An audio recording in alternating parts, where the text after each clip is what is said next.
Bienvenue à cette revue des marchés boursiers Cachemire du lundi 28 avril 2025. Aujourd'hui à la bourse, très partagée. Quand même, on était dans le rouge de façon importante une bonne partie de la journée et on a fini dans le vert du côté de Wall Street ou à tout le moins presque break-even pour le Nasdaq. Et la bourse de Toronto a bien fait. Là. Si vous regardez le TSX, 88 points de hausse, 24 798. Le Dow Jones, 114 points de hausse, 40 227. S&P 500, 3 points de hausse, 5 528. Nasdaq, 16 points en baisse, mais ce pas des grosses baisses. À un moment donné, on était à 200-300 points de baisse en journée et ça s'est résorbé. 17 366. Le pétrole a baissé de 97 cents à 62,5. Si vous regardez le Bitcoin, le bon vieux Bitcoin qui a monté à 95 300 dans la journée, bien là, au moment où je vous parle, 94 475, quand même en montée de 687 $ sur la journée.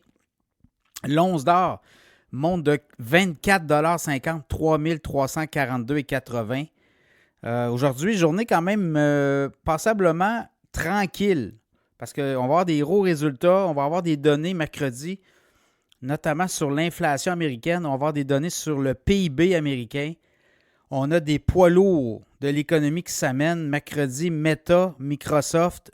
Jeudi, Amazon, Apple. Donc, on pourrait avoir là aussi beaucoup d'influence sur les marchés boursiers.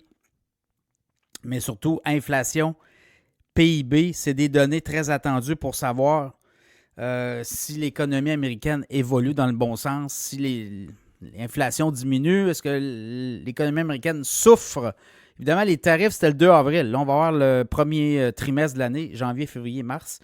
Mais quand même, on va avoir une bonne idée où on s'en va. Et également, on va avoir les données sur l'emploi jeudi, vendredi. Donc, ça pourrait être aussi là, des facteurs déterminants. L'emploi, toujours très influent sur les marchés boursiers. Donc, voilà, c'est ça. Du côté chinois, est-ce qu'on a des discussions?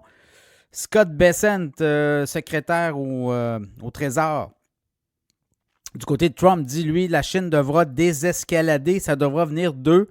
Ils vendent 5 fois plus de produits aux États-Unis que nous, on en vend. Donc, c'est à eux à baisser la garde sur les tarifs. Est-ce qu'on aura un appel du pied? On dit que le président Xi Jinping n'a pas parlé avec Donald Trump depuis un certain temps. Là. Donc, est-ce que c'est ça? Est-ce que c'est pas ça? Est-ce que les Chinois travaillent sur la désinformation? Ça sera à suivre là aussi. Donc, voilà, je regardais les NVIDIA. Il y aurait Huawei là, en Chine qui aurait développé une puce dédiée à l'intelligence artificielle et qui pourrait rivaliser avec celle de NVIDIA. Est-ce que c'est le cas? NVIDIA est en avance sur toute la compétition. Donc, encore là, il peut y avoir beaucoup de fausses nouvelles. Quand même, le titre d'NVIDIA a perdu 2% aujourd'hui. IBM, 1,6% des engagements avec le gouvernement américain, notamment 30 milliards dans la recherche et développement. Domino's Pizza monte de 0,6%. Résultat moins bon que prévu. Boeing monte de 2,4%. Bernstein qui révise à la hausse là, les cibles sur Boeing. Donc, voilà, ça fait le tour. On va avoir une grosse semaine. Je vous dirais, là, demain, on va avoir encore beaucoup de résultats financiers.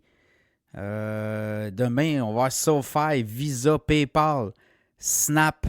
On va avoir Starbucks, UPS, JetBlue, Coca-Cola, Pfizer, Normand Corvo, Spotify, Shift4 dans les paiements électroniques, Altria, Tetra, Arch. Et même chose mercredi, jeudi, vendredi. Donc voilà, beaucoup de résultats, beaucoup de données. Et là, on va voir si on va avoir une tendance ou non. Ça sera à suivre, somme toute, aujourd'hui, journée, comme on dit, au neutre, partagé.